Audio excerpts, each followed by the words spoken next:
masolo ya mboka, masolo ya mboka. Masolo ya mboka moko démission na bino ezalaka wana pona kopesa bino basango nyonso ya mboka na biso. Lelo na kati ya masolo na biso na kobeta yango ngai moko te na kobeta yango na bapanzi sango. O bazalaka toujours wana na terrain pour bapesa bino ba information ezali vraie et réelle.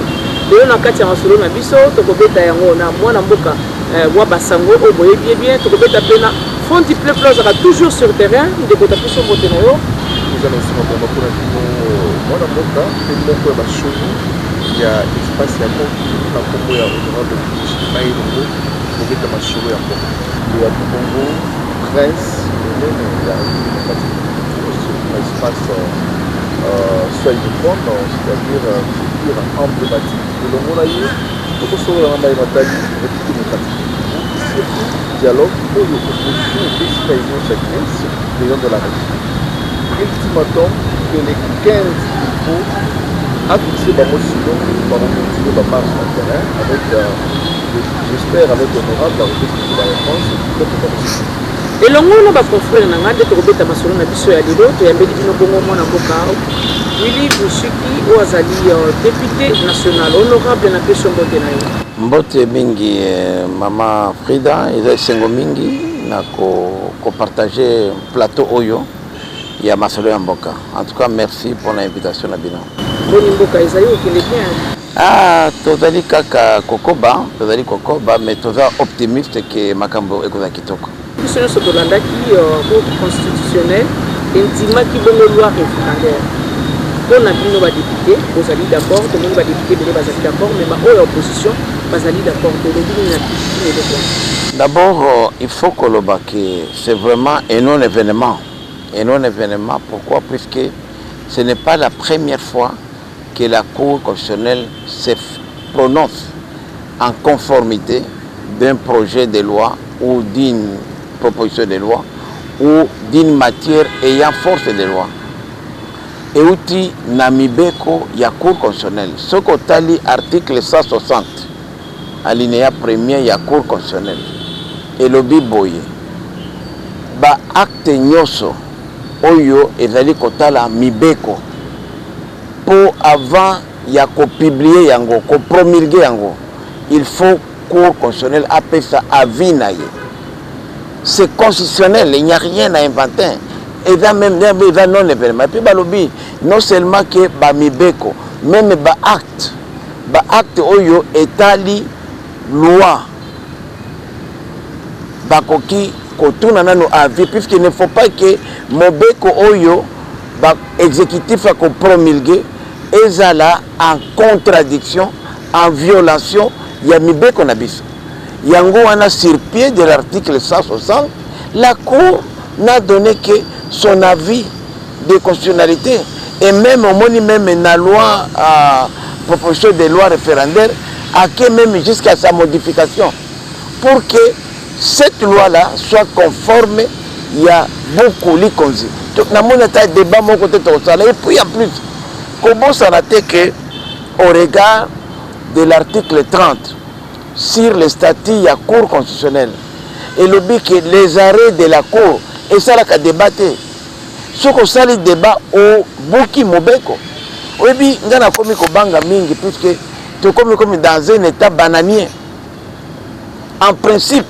Dans un état sérieux, je dis bien sérieux, le ministère public qui poursuit les infractions, qui recherche les infractions, a le pouvoir de se saisir de ces infractions-là. Moutoyo Lelo à remettre en cause une décision de la Cour constitutionnelle à Buki Mobeko. Il faut Nyataye à la sanctionner puisque à cause de la à Buki Mobeko. Mais comme normal, même, c'est une décision rebelle. Alors, le seul juge habilité à interpréter la Constitution, c'est le juge constitutionnel. Tout ça, la Cour, c'est le seul juge à débat, politicien, et ils débat à niveau. Cour constitutionnelle peut que Moussika et Lobi n'a rien saisir cour. Ce n'est pas Kangaï. Naza chef boye, naza kingani boye, na anambongo, non. Constituant à prévoir qui saisit la cour constitutionnel en cas d'interprétation de conformité en constitutionnalité. Président de la République, Premier ministre, un des membres du bureau de chambre, soit le président du Sénat ou le président de l'Assemblée nationale. Donc, les loyaux comme Moutounio sont à donc c'est du désordre, puisque Mobeko et ça la Makanaba législateur Bisson. Mais Mobeko to sali yango. Il faut de la obliger na exécutif. Yango na babalobaki non. Il faut entre vote ya Mobeko par les deux chambres na promulgation nango, il faut que la cour appelle ça à Vinae. C'est la pratique normale. On doit comprendre les lois et comme il est débat non.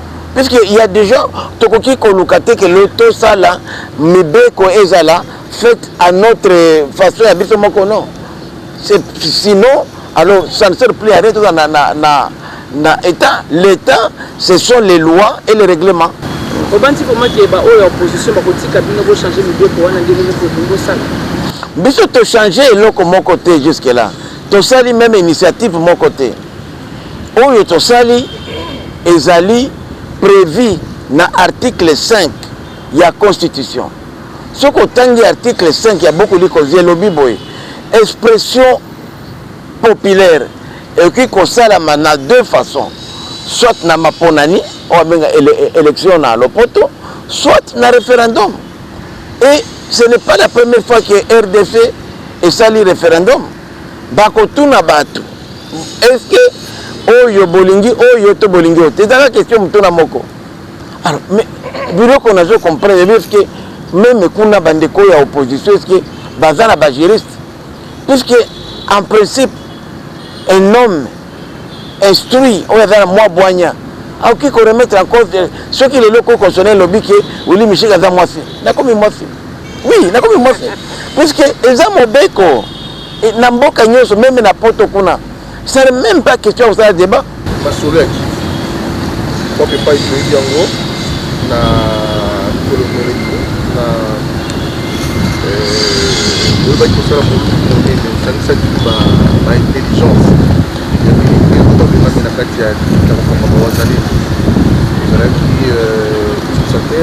qui élevé avant il y a mon continent bango. Et pour ça que après quelques temps, après quelques temps que on a balongo de la Ebonga, ça fait une déclaration balongo lui. Mais si quand on tombe pour le balino, c'est la même quelques jours. Ma wazalendo, ouais bah soda au bas na terrain, ça fait une déclaration à Boli pour reconnaître où il y a pas de na Ebonga. Et donc l'initiateur idée que aux en cas il y a solo avec les wana ya bazalendo ni ne sengeli ba congolais ba yiba na cause de tawana. Nalingi a profité kopesa éclaircissement sur l'organisation ya bazalendo.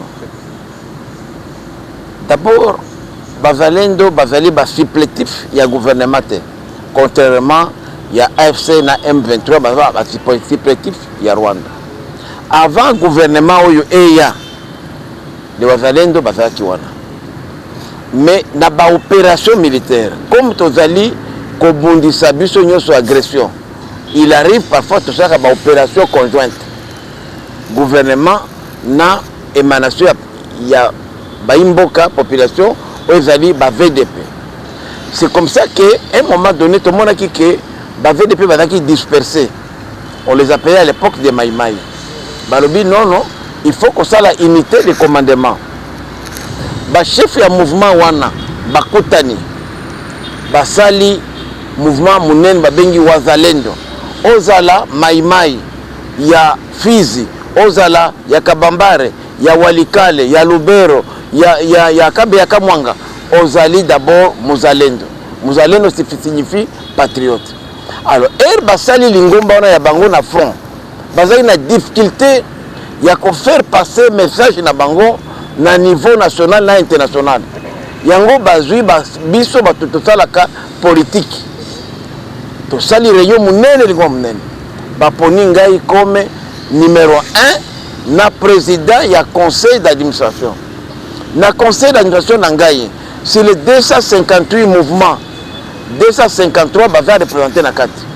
Et ce qui est intéressant ici balbango mingi vice-président nangaye na conseil d'administration Azali Mutusi, Azali Munyamulenge, président fidèle Munyamulenge, pour dire que Azali na ba division te ya ba ethnie, contrairement à ce que Kagame, parce que matière les lois ya Kagame business na Azali 2 un à lobby que il y a na Congo pour la protéger minorité ya Banyamulenge na Batusi, mais biso tous na bango déjà ensemble na le groupe Ngomino qui est très engagé.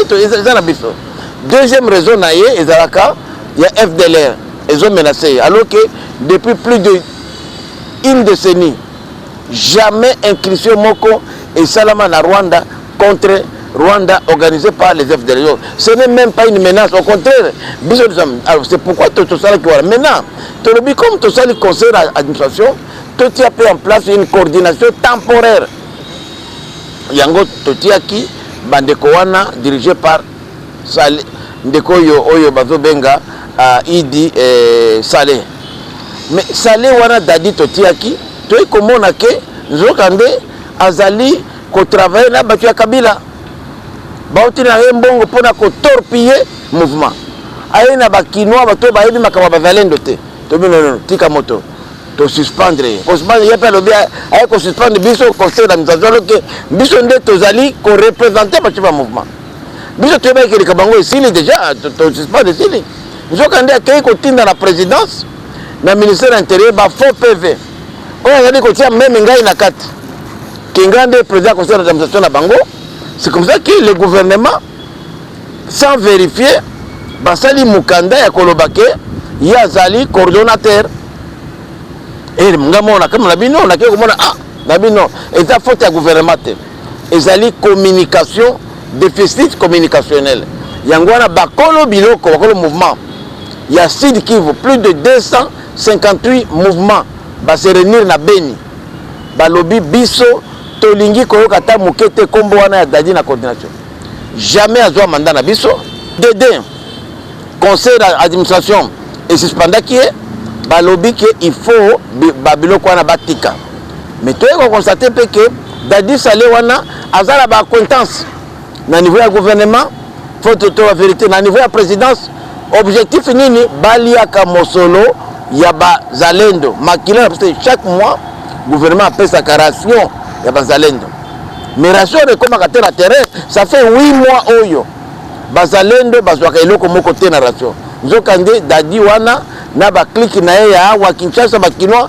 baliaka mbongo wana yango moni même lelo na front militaire kama attention za moke wana puisque il faut que bati kabiloko ya bazalendo bango moko basalango bazalendo balingi te ni FARDC ni gouvernement akota na makamu na bango yango même un colonel moko ya FARDC colonel Sekololo qui se faisait passer pour coordonnateur à bazalendo to bi comment yo za colonel ya FARDC Sekololo Cyprien nommé par ordonnance présidentielle on s'est autoproclamé lelo puisque chef à maison militaire a passé mukanda moko ya mission au comme chef à bazalendo bazalendo c'est un groupe ya résistance au cause à la mozalendo te au comme même armé donc de biloko na bazalendo ba filika ki au landi communiquer basali déclaration mais ba kebisi pe gouvernement non ce que continue boy to côté on a même pied d'égalité que toto tia barwande puisque au cause à la moto lingi ko torpiller ba effort na biso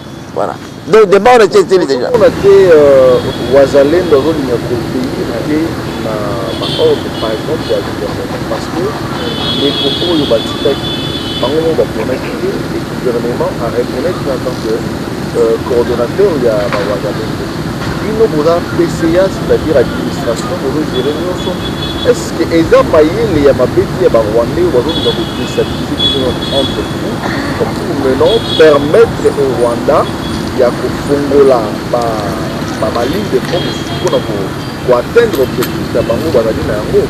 Et la deuxième question est de savoir yo lobi awa ba FDLR bazali le gouvernement a signé ba accord na Rwanda oyo ya ko neutraliser ba FDLR. Est-ce que yo zali yebi donc FDLR baza place et baza nombre ya combien pour nous retirer cette commune. D'abord na répondre non na mutuya ya liboso concernant Wazalendo. Wazalendo c'est vrai comité a dadi nga moko na vaki wana. To tie ki en comité. Mais to ke ko constater que na kati to na ba infiltrer, c'était normal. To monike bakabila bananga bakomi otinela bango mbongo. To bi ah oh bakomi dangereux pour na ba kotor bakomi nesko kotorpiller ba effort na biso pour na ko empêcher agression. Yango to suspendaki bango. To le bi non to ça la concertation. Na période entre suspension na bango na lelo yo bakotisi mikanda mususu bango moko ba faux PV koloba non bazaki endossé bakti même ngai na kati parmi bato yo bafinyaki pour reconnaître bango ngape na bakité puisque nous on n'a jamais contacté totina ta mukanda moko te ni la présidence de la République ni na ministère de la Défense aucun mukanda totina puisque le Wazalendo estime que makambo ya gestion na bango etali gouvernement te gouvernement seulement est partenaire pour na ba opération militaire tokosala mais bakoki kozala te endossé na gouvernement mais tokamwi gouvernement ya république elobi non biso partenaire na biso ezali comité de non esalamaka te yango bazalobi non wana eza gestion interne na biso yango omoni ke kokoso wana esalami lelo yo eza na problème na fond balingi gouvernement a retiré mukanda na ye wana sinon on n'a pas besoin lelo ya ko perdre allié principal Dieu seul sait si les Wazalendo n'étaient pas là cette agression serait aujourd'hui peut-être il serait à Kinshasa je dois dire la vérité ici et donc, personne ne peut okomona na ba front nyoso na première ligne de front sur les Wazalendo bango nde bana mboka bayebi munguna eza na mboka na bango et puis quand Muzalendo azali kobundela akorekile te akorekile po akende wapi nde mabele na ye il est né grandi là-bas tolobi lelo ke gouvernement asala attention na kosimisa na gestion ya Wazalendo puisque est risqué kozala na impact ya mabe sur le front militaire si on perdait ces alliés de taille. Na rappelé ici Mzee Kabila yaki Wazalendo à l'époque les Maïmaï l'ont soutenu, ils l'ont accompagné. Mais quand le musée Joseph Kabila Yaki, les Wazalendo se sont retournés contre Kabila, jusqu'à ce que les lots bandits la guerre et l'agression, les Wazalendo étaient combattus le gouvernement. Il y a eu plusieurs fois des affrontements entre les FRDC et les Wazalendo. Donc il ne faudrait pas qu'on revienne encore là-bas. Et tout ça, c'est la stratégie justement de l'agresseur qui fait tout pour créer la zizanie au sein de Wazalendo en instrumentalisant comme les gens comme les Dadi Saleh qui en fait ne viennent pas pour défendre la cause, ils viennent chercher des petites miettes. Et malheureusement, ils ont des complétités au sein du gouvernement. Il y a des gens dans ce gouvernement qui détournent les fonds de Wazalendo en les mettant à la disposition des personnes inappropriées. Et c'était ça, c'est pas une révolte, mais c'est ça, le recadrage. Il y a un chef de mouvement Basalaki. Concernant les FDLR, pas plus tard qu'il y a 48 heures, les FDLR viennent de faire une déclaration pour accepter de se rendre et demander au gouvernement de la République de faciliter le retour au Rwanda. Parce que vous êtes journaliste d'investigation, vous êtes au courant. Donc aujourd'hui, nous saluons cette déclaration des FDLR puisque c'est suite à la pression militaire exercée par notre gouvernement, mais aussi par les Wazalendo. Et je dois dire aujourd'hui, les FDLR, les vrais, il n'y en a même pas 100. Maintenant, on va demander maintenant à Kigali de nous montrer où seraient les autres FDLR. Mais je dis ici que 80% des FDLR existants, les vrais combattants, sont dans les territoires contrôlés par les rebelles, notamment à Rutshuru, à Massis, à Walikale. Depuis plus de 8 ans, il n'y a plus d'FDLR là-bas.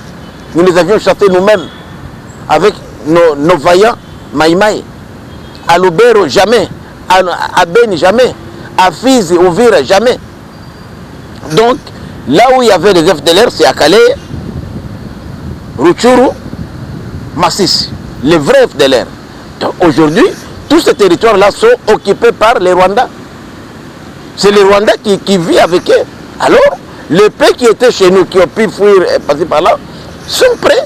Ils ont dit, nous sommes aujourd'hui disposés à rentrer chez nous, faciliter notre retour.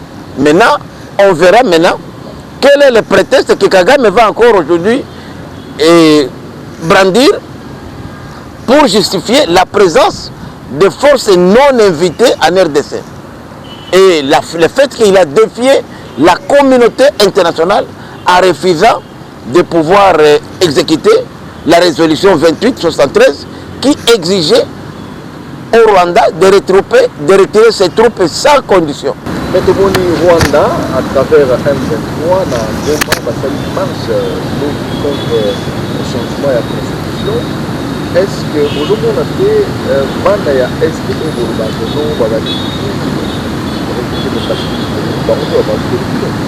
mais justement, c'est ça même les loyo. Baoyo bazali kobundisa biso. Qui, puisque le changement de la constitution n'a rien avec le mandat du chef de l'État, rien du tout. Rien du tout. Au contraire, si on a aujourd'hui l'agression, c'est puisque on était piégé en 2006 lorsqu'on a mis en place cette constitution de belligérants. C'est cette constitution justement qui facilite les incursions, même une éventuelle balkanisation. Le fait que nous nous sommes réveillés, nous avons dit non, il faut changer la constitution. Par exemple, je prends un exemple banal aujourd'hui. Regardez, moi je suis élu du milieu rural. C'est inacceptable que Kinshasa consomme 70%, 60% plutôt, des revenus. Kinshasa ne produit rien. Les provinces comme les Grands Katanga, comme les Grands Kivu qui produisent, la Grande Orientale n'ont rien. Congo central, qui est le deuxième poumon économique, n'a rien. Tout est consommé ici. Pourquoi? Puisqu'on a fait une constitution pour que les animateurs que nous sommes et nous puissions jouir des dividendes des Congolais. Et nous nous disons non, il faut que les choses changent. Il faut qu'on supprime le Sénat. Pourquoi on doit se donner le livre? Puisque quand on a créé toutes ces institutions-là, c'était pour donner de l'emploi aux belligérants. Il fallait qu'on puisse partager les gâteaux, qu'il y ait des sénateurs, des députés nationaux, députés provinciaux, des conseillers de ville, jusqu'aux conseillers communaux et conseillers de secteur et chefferies, vous vous rendez compte? Nous avons 279 secteurs et on doit avoir dans chaque secteur au moins un conseil, c'est-à-dire une assemblée législative. Nous avons aujourd'hui 950 communaux, membres des assemblées communales élites. Où est-ce qu'on va les payer? Nous disons que nous sommes en train aujourd'hui de fragiliser nos économies.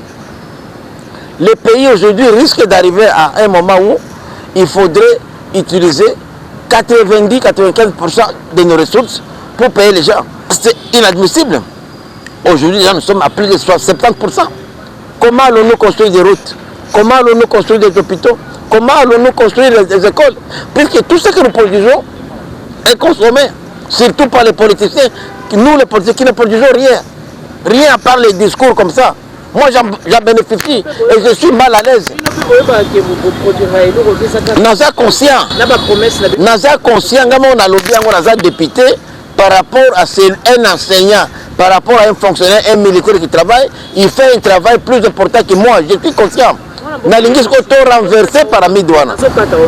Yangouna Ngira Kita. Obanzi que Makamuno Sozolo Bawana, ceux qui veulent changer de nos constitutions. Que Makamuno Sozolo Bawana. Parce que dans la population sur le terrain, nous sommes allés pour dire. Parce que les gens qui ont kaka kabozo ba poste non. Sa population de bon mais ça na grosse population na ba promesse. Il faut koloba na ba Congomani vérité.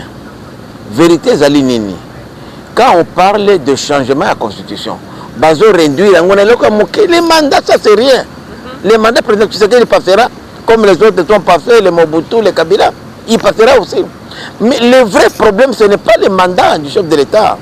Le vrai problème aujourd'hui, c'est le dysfonctionnement de l'institution. Nauti ko démontrer bino awa.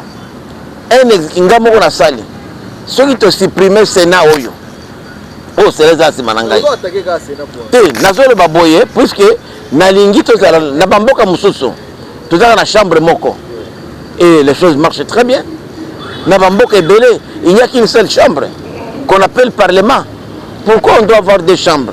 C'est puisque makambo nyonso Sénat asalaka assemblée nationale peut faire kango tolingi ko économie tout a besoin de ressources wana pour développer mboka pour que ça na défi lelo tout a ba défi belé c'est aussi privé Sénat 400 millions de dollars déjà to économiser to supprimer bon na zo pesa wana puisque on a ko changer même lelo OK to supprimer assemblée nationale. Il faut que basique que ceux qui supprimer Sénat assemblée paye quoi tout ça na chambre moko tout le monde bien to supprimer assemblée nationale 600 millions de dollars to économiser ngo tout ça na chambre moko donc dans une thème chambre to supprimer les 26 assemblées provinciales on économise 250 millions de dollars. On supprime la primature on économise 30 millions de dollars chaque année. Le vice-primature, ça fait 12 millions. Avec ça déjà, comme autour, d'après ce qu'on a fait, comme autour de 950 millions de dollars. Presque 1 million. Si on le fait au dernier trimestre, il y a la nouvelle constitution qui commencerait peut-être au mois de janvier, nous permettra... La nouvelle constitution qui commencerait au mois de janvier nous permettrait d'économiser déjà 1 milliard de dollars. Les 1 milliard de dollars économisés en 2027 vont nous permettre d'organiser les élections en 2028. C'est pourquoi aujourd'hui, lorsqu'on a demandé au chef de l'État un jour, est-ce que tu as une élection? Le but non, c'est impossible puisqu'il faut des réformes. Et parmi ces réformes, il faut que toutes ces institutions, je ne m'arrête pas là-bas, il faut aussi supprimer les assemblées provinciales, communales. C'est du bidon. Il faut supprimer les assemblées de chefferie, de secteurs, les élections qui n'ont jamais eu lieu, qui sont prévues par la constitution actuelle. Il faut aller maintenant plus loin. Comment est-ce qu'on peut aujourd'hui, au nom de la paix, accepter de céder une partie du territoire national, conformément à l'article 217 de la Constitution de la Bissau? Comment expliquer aujourd'hui qu'on peut parler de minorités? Moi, je suis de Walikale, nous sommes minoritaires. D'ailleurs, les Tutsis réunis sont plus nombreux que les Nyanga. Est-ce que nous, on a fait un problème? Regardez aujourd'hui dans l'armée, les Tutsis sont 10 fois plus que nous. Ils ont 20 fois plus que les généraux qui mon ethnie. Est-ce que nous, on a pris les armes? Mais moi, dans l'article 41, Ezali, donc, Yango Tolobi Boye, il faut que Bilo Nyoswana, Tolongolango, Makamamande Zate, Yango Tolobi Constitution, tout changer Ezali pour na Mboka fonctionner malam. La preuve, au Monique, Bangouna, agresseur, Bassali marche contre Yango pour dire que ceux qui sont ici, qui mènent le même combat, sont dans le même panier que c'est là. C'est la preuve aujourd'hui déjà que le changement de constitution est allé dans l'intérêt, il y a Rwanda. Mais au Koyi Bissaba, au Bazali Kokanisa, que le changement de constitution est allé où on a pour nous faire tata mokozi. Mandat Moussou, Koyi Bissaba Mouni.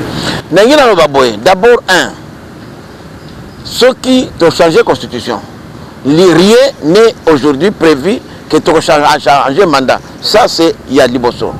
De deux, ceux qui même mandat, il y a ce qui est écoyé. Mais à cause de s'imposer, à cause de l'élection, tout ça, le royaume, tout ça, l'empire, là, on va combattre les bangos. Mais les réformes que nous apportons sont des réformes qui nous permettraient d'avoir une meilleure gestion. Une gestion qui permettrait au pays de se développer.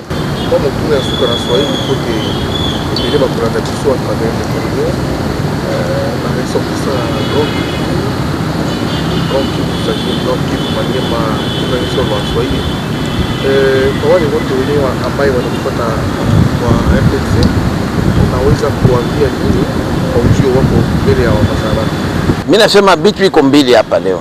Tunasema kama hii are yenye Cour constitutionnelle analeta haiko kitu ya mupya. Katiba mkubwa ya Kongo kwa article 160 inasema kama kuna sheria yenye inatafuta kutoka mbele ikue itangaziwe na rais, inafaa ipite ku Cour constitutionnelle apane avis yake, banaita avis ya conformité na katiba. ndio ile imefanyikana, ndio hakuna kitu ya mpya. Na Cour constitutionnelle imesema kama kweli ile loi referendaire iko mzuri, bameichange kusema kama inaweza leo kubadilisha vitu yote. Ile ni avis, na sheria nasema kama ukafata nani statut sheria yenye inaunga Cour constitutionnelle à son article 30 inasema kama arrêt ya Cour constitutionnelle haiwezi kuwa na débat. Kama Cour constitutionnelle nasema leo Willy Michel ni mwanamke na kwa mwanamke, ndio sheria nasema vile. Ya pili, kufatana leo na bitu napitika kwetu Kongo, umeona leo Banyarwanda bamefanya marche Goma na Bukavu kupinga changement ya constitution. Ni kusema kama kweli mkongomani mjue kama hiyo ndio dawa ya kumaliza vita, na kama hatubadilishe hii constitution yetu leo, vita itaendelea. Sababu ya nini? Sababu ni constitution yenyewe wameshatia mitego ndani. Sasa yenyewe wamesinye accord de Remera. Nimeona accord de Remera. Remera hapana, Remera Uvira, ni Remera kule Rwanda ya Kigali. Imesema kama kwa hii vita yenyewe balianjaka na mzee Kabila, ingefaa Rwanda kamate 300 km Mkongo, Uganda 300 km Mkongo, Burundi aliyewetwa leo 300 km Mkongo. Na njo wametia ile article 217 kusema kama leo kuna fujo tunaweza kusede ni parti ya mwingine ndio tupate amani. Na wametia tena article 214 kusema kama sheria yenye iko au niveau international, les accords internationaux régulièrement conclus ont une supériorité par rapport aux lois nationales. Ni kusema kama tukabadilisha hii katiba ya leo, ile intention balikuwa nao, ile mawazo ya kuweza kuangamiza Kongo haitakuwa tena na vita inaisha. Ndio maana naita bakongomani mkuwe kungambo ya mzuri ya historia ya Kongo, kusema kama kubadilisha katiba ya leo haiko manda Tshisekedi, manda ya mtu tamoya. Ni kusema kama tunapenda mwingine ionekane mzuri. Ndio tunasema sisi kwa kusema tukue na uchaguzi kwa mwaka 2028 inafaa kui dernier trimestre hii de septembre à décembre tubadilishe katiba, kusema ke tuwe ekonomize karibu miliari moja madola, na ile ndio yenye itatupermettre mu 2027 tuko na ile franga, 2028 tufanye uchaguzi mzuri na maneno iendelee mbele na vita iishe. Kama tunabadilisha constitution leo, il n'y aura pas de balkanisation. Au contraire, les agresseurs auront perdu l'espoir de balkaniser et la guerre prendra fin, puisque la constitution actuelle donne de velléité aux agresseurs de pouvoir nous envahir et de prendre une portion de notre pays au regard des articles 217, 214 et même lorsqu'on parle de minorité, article 41.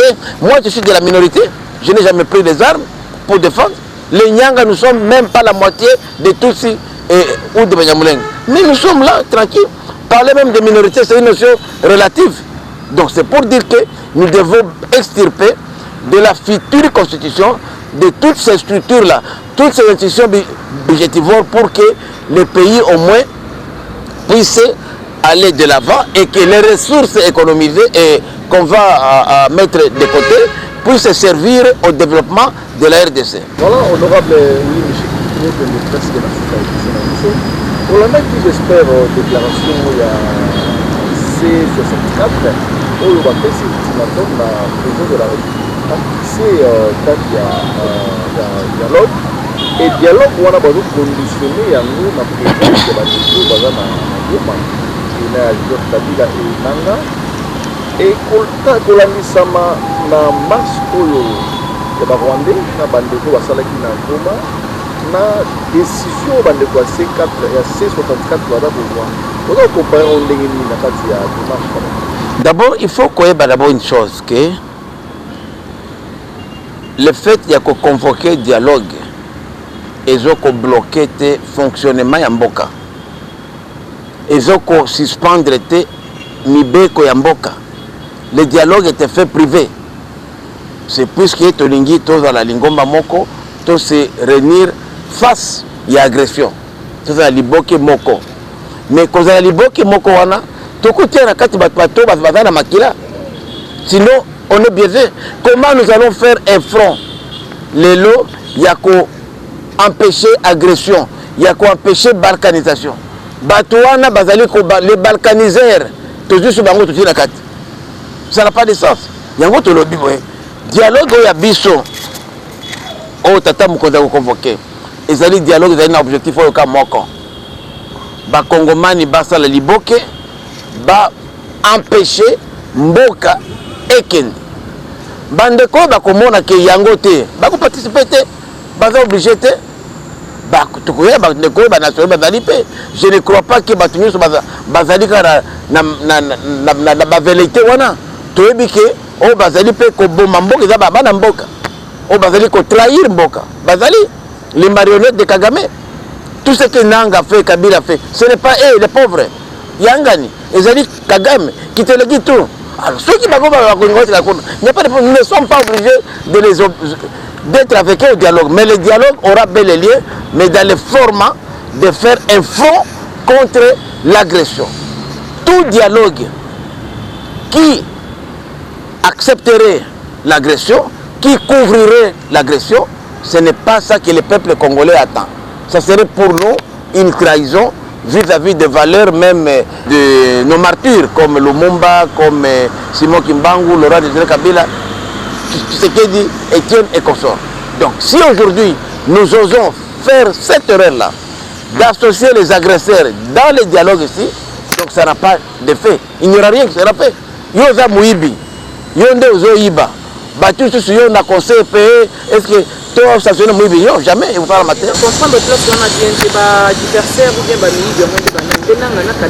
Monsieur, Bangonde Bazali copier les ressources à Mboka. C'est la Roubaix, elle est là. C'est la pas plus tard. Qui awa bazo kende na mine ya Lugusha na Mwenga.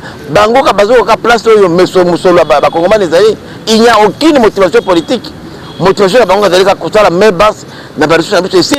Pourquoi ils se battent aujourd'hui na Minembwe?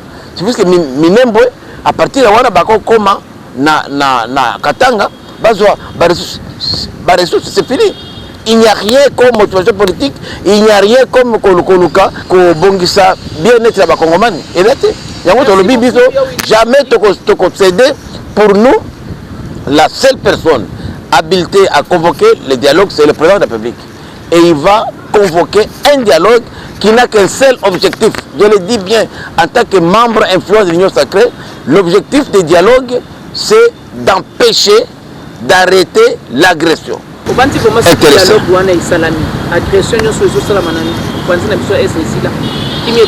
Non, ça dit qu'il est olingui tout ça quand même liboké et que ça un pas puisque les autres zalina ba enfant mingi na biso ba égaré baza récupérer yango to lobi ke ba o nano ba koma na makila ba kongomanité même ne serait-ce que par sympathie, par reconnaissance ya ba victime famille ba victime ba monyo muto auti ko kata ndeko na ye lobi muto auti ko bomba maman na papa na yo o fana so na ye non, c'est inacceptable, c'est inacceptable. Il faut une réparation. Il faut une réparation. Merci beaucoup.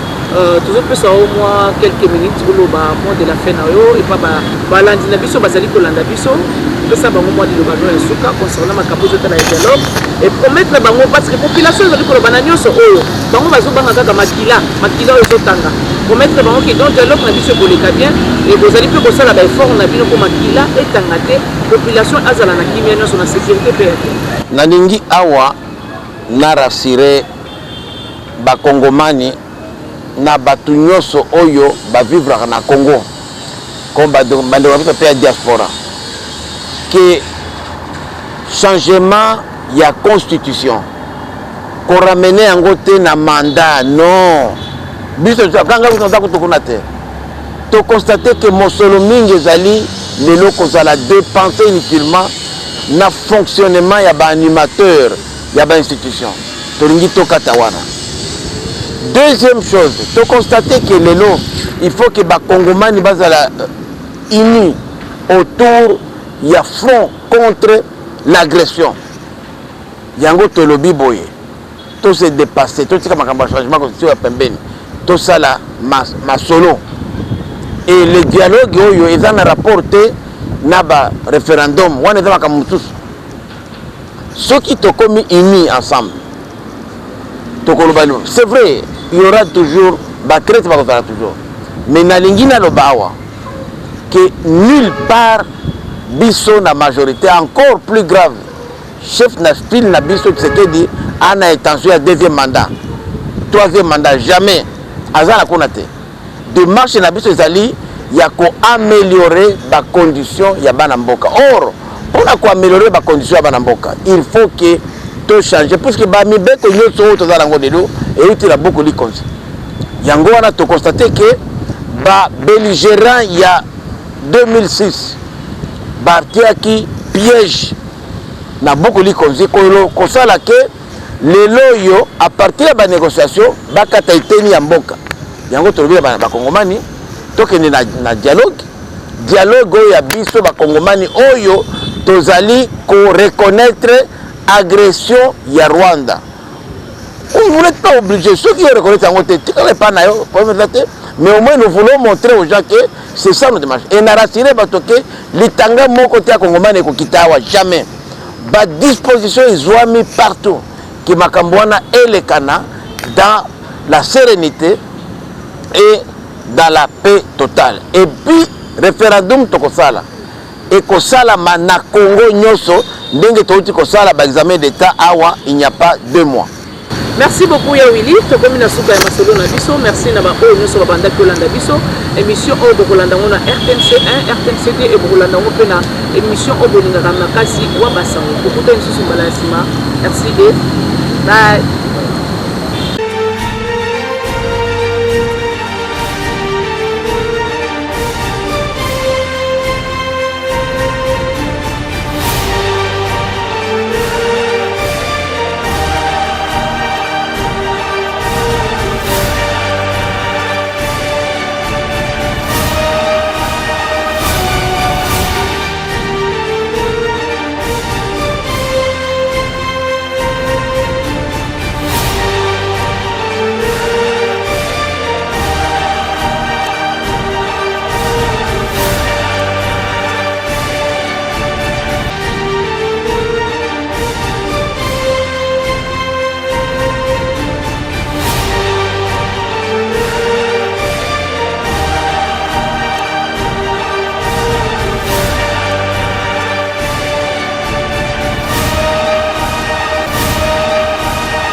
Masolo ya mboka, masolo ya mboka.